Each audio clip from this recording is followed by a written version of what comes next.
Cool. All right, so welcome again, guys. Thanks for viewing. This is our episode that I mentioned to you that I'm going to be chatting with my friend. And let me introduce you all to him. His name is Andy Bridgmohan, and I've known Andy like 1,000 years now. Yeah. Pretty much. Yeah.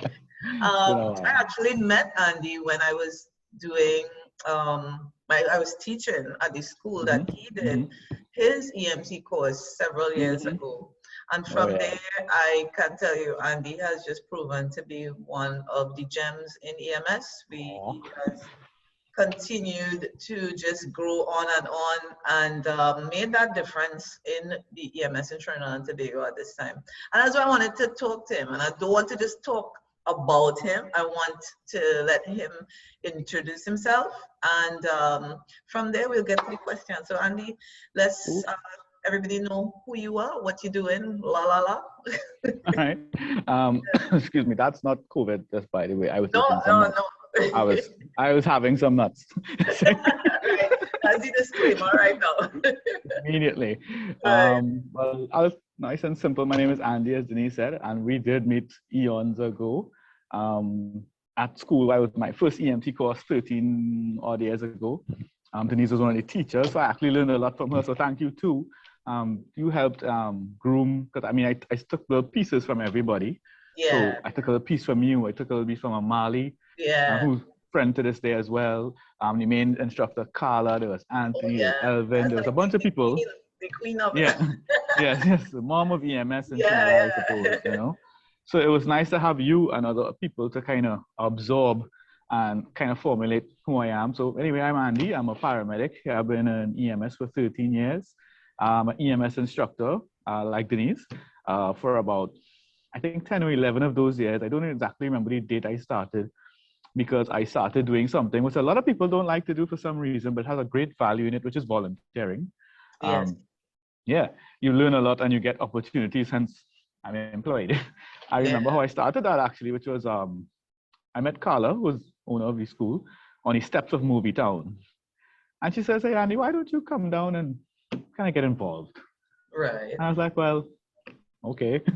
It's not like I was super busy or anything. And it was a great opportunity where I started to learn like from you and from the others who was there, and eventually became an actual EMS instructor, went and did the education through Creighton University, progressed in EMS. I went on to do critical paramedicine.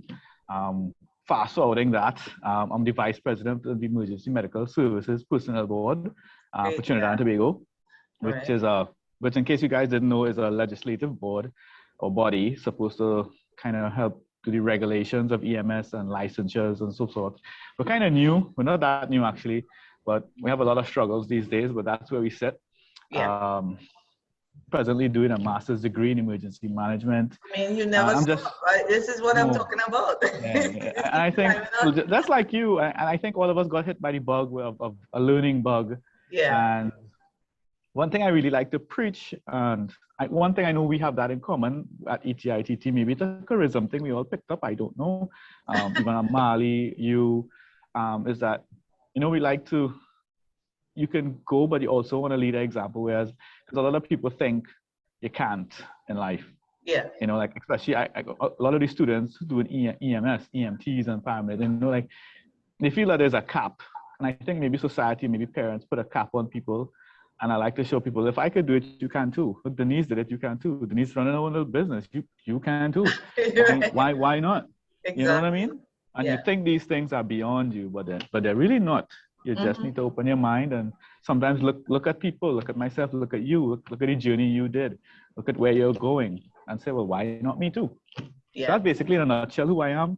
I try to promote that positive kind of vibes, right, especially amongst the students, the younger folks in the EMS community.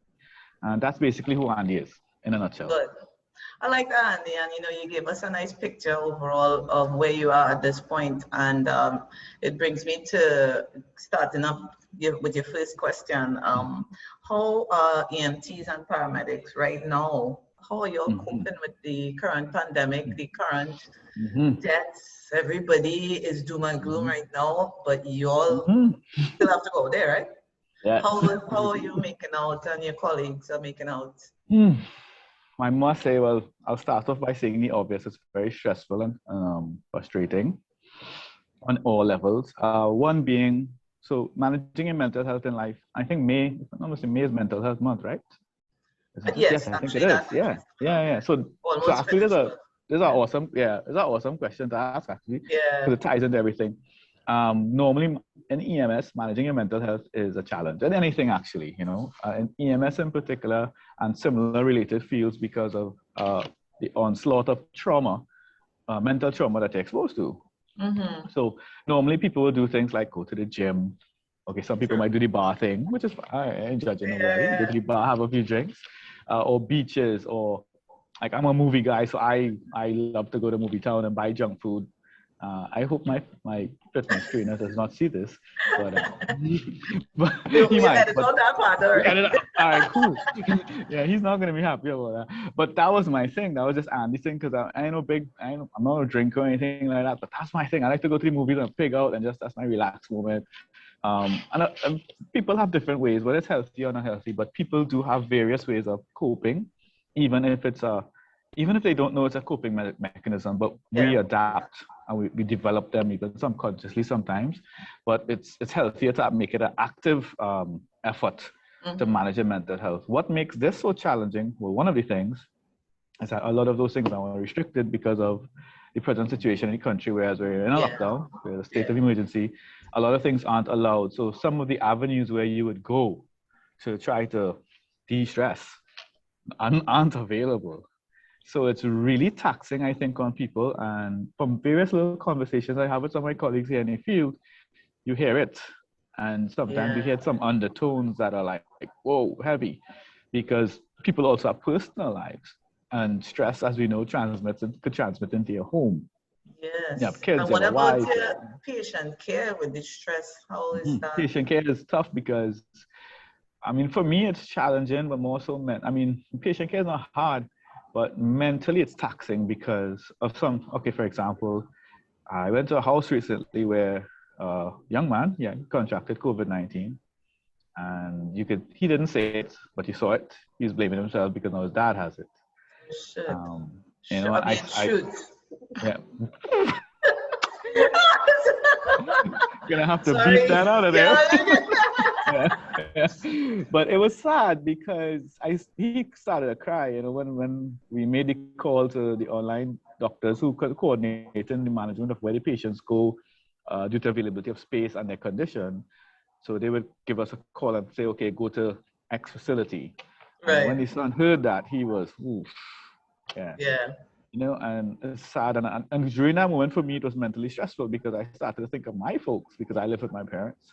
And I was like, God knows I don't want to carry this thing home for my mom and dad. As careful as I might be, because I try to be careful, but you never know. So it's really challenging. What we try to do, at least among my little circle, we do try to be there for each other. I think, and I frequently, I might message somebody, give somebody a call. And sometimes some people are humble enough to reach out and say, "What are you doing? Come on, let's meet me by so on." And like sometimes, those calls are odd, so it's something's up. So I would like drop out doing it. I'm going to go see that person, even if they just want to, just vent. Vent. Vent. Yes, I was going to say something else. Don't say that. I remembered where we were. Sorry. So vent. And by all means vent at me, because sometimes I like just this morning I shot a call to an old buddy of mine. That's Elliot. You remember Elliot? Yeah, Elliot. Because I needed to vent about something too, I'm like, I needed to vent. So I did. So venting seems to be like one of the most common trends I've been seeing. Yeah. But I think a lot of people are having great challenges with managing it because the call volume is high. You're spending a lot of time in hazmat suits, which by itself is a challenge. It's uncomfortable. Sometimes and it's weird. There's a rule in life with right before you put that thing on or right after you need to pee. You need to go. Yeah. I don't know why. I don't know what the mind says, but as soon as you start to put it on, like, oh my God, I gotta pee. So you run out, you go pee. And the reality is, right? It's a little harder for females. I'm not trying to stereotype anything. I wear a coverall at work all the time to tell me about I know. And it's tough. So, but the thing is with the EMS folks in the field here, we're in the road. Yeah. Oh gosh. Yes. Yes. Yes. Yeah, and it's not like KFC's open where you could run in, go use the bathroom, relieve This yourself, is very come back out. a lot of So there's these, challenges. yeah, so there's Not these little only. issues that people Yeah. don't see and don't hear about, and it goes over their head, and they think, well, they just see the mechanism work, the machinery is working, that's what they Yeah. see, but they don't know. Like, I mean, I remember a female colleague of mine was telling me she was on her cycle, and she was telling me the struggle that she was having because That I mean, struggle is real. yeah, you understand, and when you're in a hazmat, so you can't break the barrier, right? I'm so Because you're glad in you're it for a talking reason. about this, Andy, because I don't think Yes. people understand No, how they don't. difficult this thing is Mm-hmm. with dealing with this pandemic. And Yeah. all they're studying is, oh my gosh, you all now reach here and da da da da da. But it's so much more that goes on behind the scene that they don't appreciate what you all do. So hearing this from you is really important. So those little logistical challenges definitely add to people's stress levels, and I'm not knocking in any way the doctors and nurses. I love them. I have great friends who's doctors and nurses as well. But a lot of the times in the public forum or the public space, you hear a lot of thanks being said to the doctors and nurses, and rightfully so. Yes. But you don't hear about I don't hear them mentioning.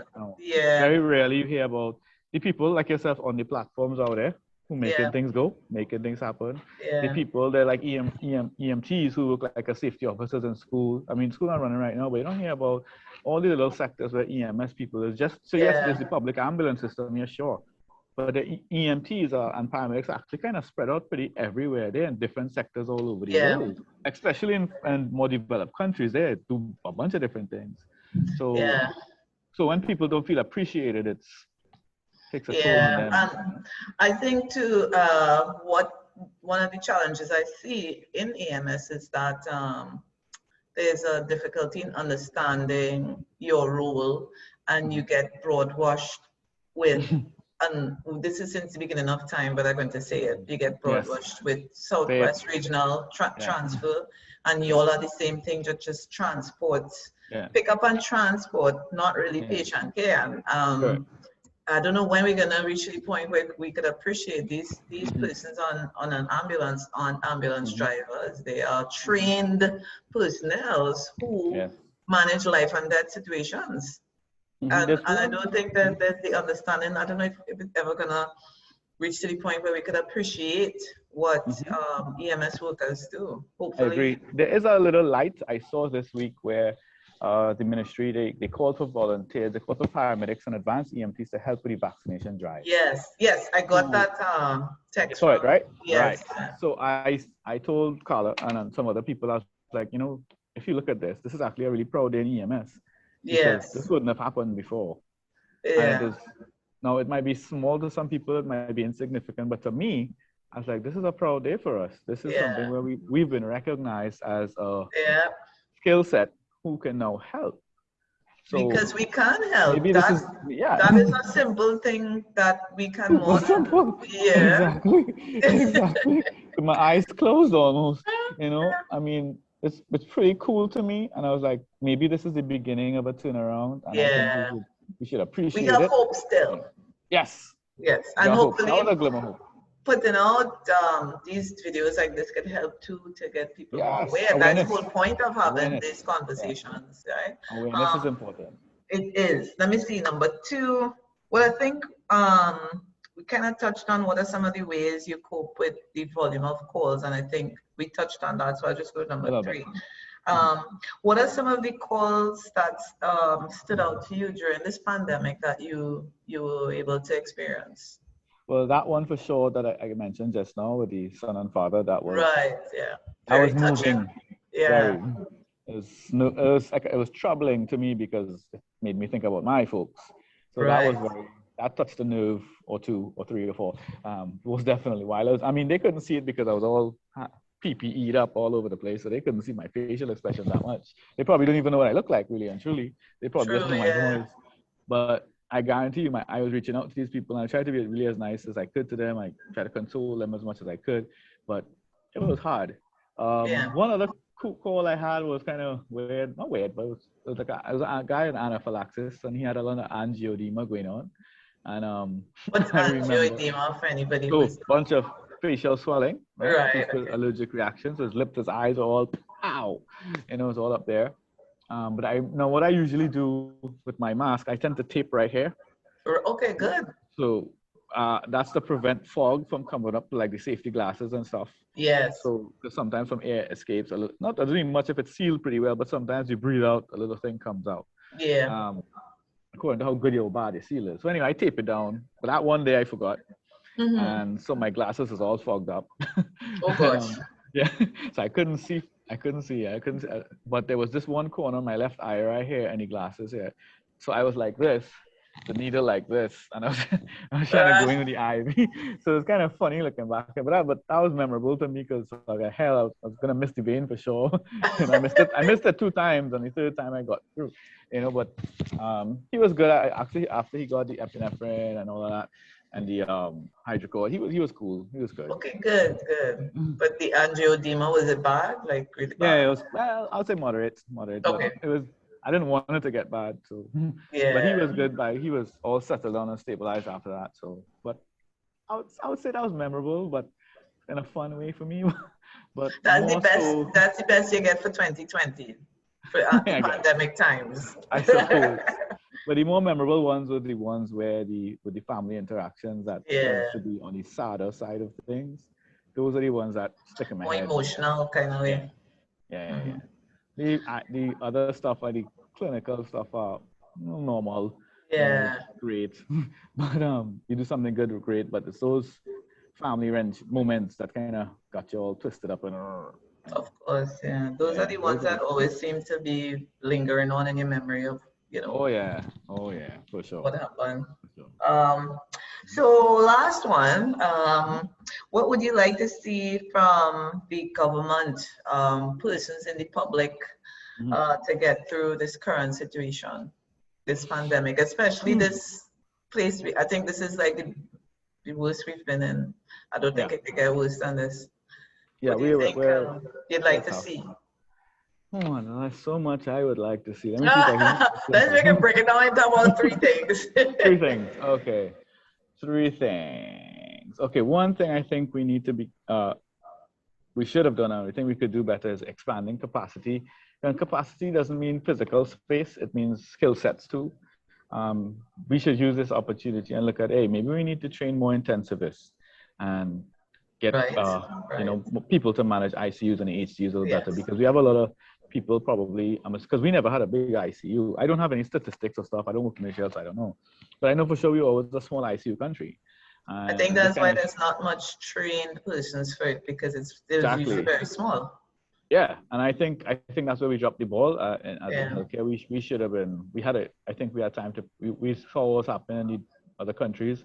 We should have prepped. So I would like to see more training done. Hey, let's expand our capacities, meaning our skill sets.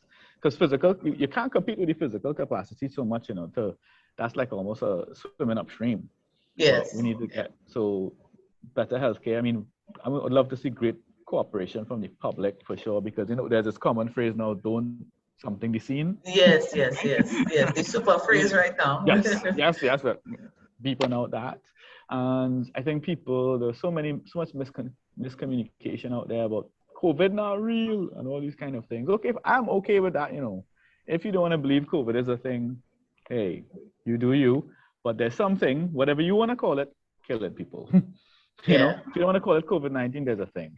So I'd love to see even greater. I mean, government is doing good education. I mean, they've got ads out. They've got stuff out there all over the place. You open up Facebook, I think that usually Facebook even has the top. Yeah, they have a COVID thing, yeah. It's all over in your face. So there's not much, I don't know how much more they will do in terms of begging, because I think the government have been begging people, hey, please cooperate, please listen. So in terms of that, I mean, I feel sorry for them in that sense. Yeah. Because they've been literally begging, and a lot of people just weren't listening. True. But what I would like them to do is definitely expand that capacity for sure. That's one of the main things I'd like to see them do. Better training, more people trained. Let's get ready to handle, because this is not going to be our last rodeo. There's going to be something else. Yes. What's worrying me right now is that I saw that the Indian variant, which I know is very bad, is in Brazil. So and Brazil is quite close to us, right? that's close. And we do have an illegal immigrant issue. Yes. So what I would like them to see, I guess, and there's always these funny memes on Facebook and all these places around about the borders. You know, I'd really like them to do something about that. They need to, and I'm talking about, because it's not a political problem, you know. There's a Trinbago problem. Yeah. This is a Trinidadian and Trinbago problem. We need to come together and say we got some issues.